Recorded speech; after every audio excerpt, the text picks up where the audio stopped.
Munang tagaan nato karon og pagpasabot mga igsoon, unsa gyud ning simbahan o unsay katuyuan nganong gitukod ni Kristo ang simbahan. Unya apto kung tagaan og pagpasabot unsa may hinungdan og katuyuan nganong nibuto ning 50,000 ka mga pundo karon. Munang ato gyud ning itudlo ang kamatuoran mga igsoon. Kung di mo makauyon, pwede ra pud mo mangutana ha. Pangutana diri inyo ha diri. Ayaw gid mo pangutana, no? Pangutana lang mo. O niya, human atong tubagon ang inyong pangutana. Dili na ta maglalis pa, no? Dili ta magdebate, kundi ang among permit din mao lamang ang pagtubag sa maong pangutana.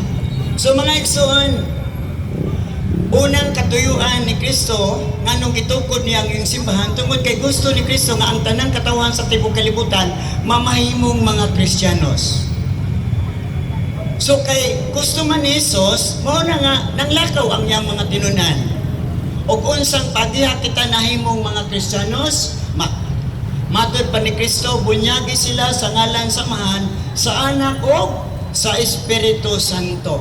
Sa ato pa mga igsoon, mahimutang mga sumusunod ni Kristo o mga Kristiyanos pinaagi sa bunyag nga atong nadawat sa matuod nga simbahan nga tinukod gayud ni Kristo.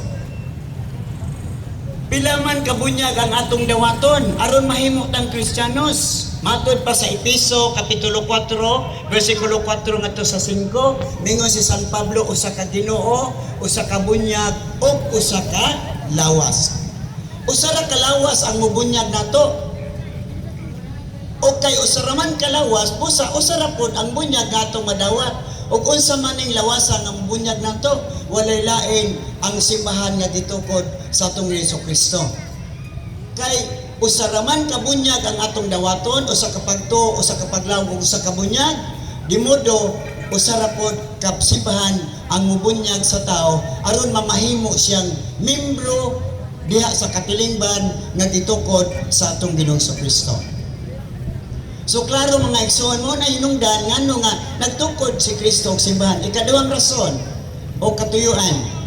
Epeso kapitulo 3 bersikulo 10 niingon si Apostol Pablo, kay pinaagi sa simbahan masayran nato ang kabubuton sa Dios sa nagkadaiyang mga pamaagi. Unsa daw?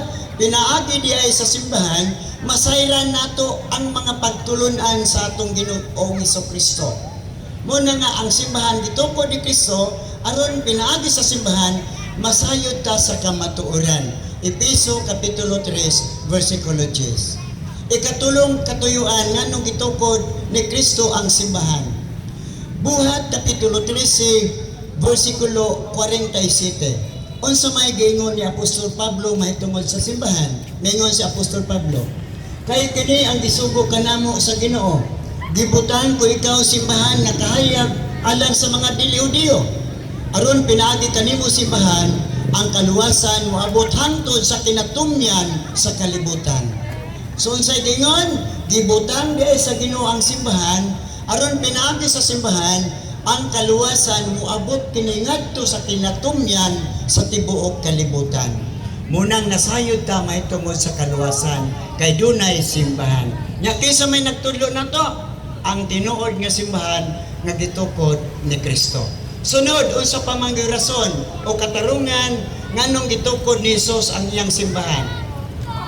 Kolosas kapitulo 3 bersikulo 15. Unsay giingon ni Apostol Pablo diha siyang sulat ngadto sa taga Kolosas, mingon si Apostol Pablo Kolosas kapitulo 3 bersikulo 15. Paharia sa inyong kasing-kasing ang kalinaw ni Kristo. Kay pinaagi ni anang kalinawa, gitawag kamo sa Dios aron maiusa kamo diha sa usa ka lawas. Unsay gingon Apostol Pablo, kitang tanan gitawag sa Dios aron maiusa kita diha sa usa lamang ka lawas. So unsa man ning usa ka lawas nga kitang tanan diha magkaiusa. Matod pa usab ni Apostol Pablo sa iyang sulat ngadto sa Kolosas kapitulo 1 bersikulo 18, si Kristo mao ang ulo sa simbahan nga mao ang iyang lawas.